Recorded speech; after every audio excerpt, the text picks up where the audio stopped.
Welcome back to my channel. आज मी तुम्हाला एक मॅजिक दाखवणार आहे ॲल्युमिनियम फॉइलचं। तर मी एक छोटासा तुकडा घेतो ॲल्युमिनियम फॉइलचा आणि ह्याला इथं चुरगाळतो हवे। चुरगाळलं असं। आता मी ह्याला इथं टाकतो, हे तरंगते। टाकलं तरी तरंगते। आता हे पाण्यात बुडवलं तरी तरंगते। आता मी अजून एक पीस ऑफ ॲल्युमिनियम फॉइल घेतले, हे पाण्यात चुरगळतो मी।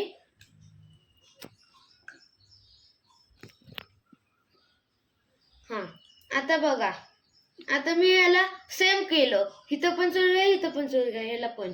आता बघा, मी याला इथं टाकलं तरी डुबायले। असं का?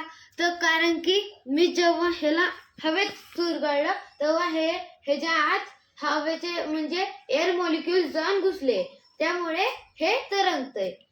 आणि वॉटर ह्याच्यात जे वॉटर मध्ये मी जे चुरगळलं त्यात वॉटर मॉलिक्यूल जाऊन बसले, त्यामुळे हे हेवी झालं। आता एअर वॉटर पेक्षा लाईट असते, त्यामुळे हे तरंगतं एअरवालं बॉल। बघा, मी याला खाली दाबून ठेवलं तरी ते परत वरती येतं। थँक्यू।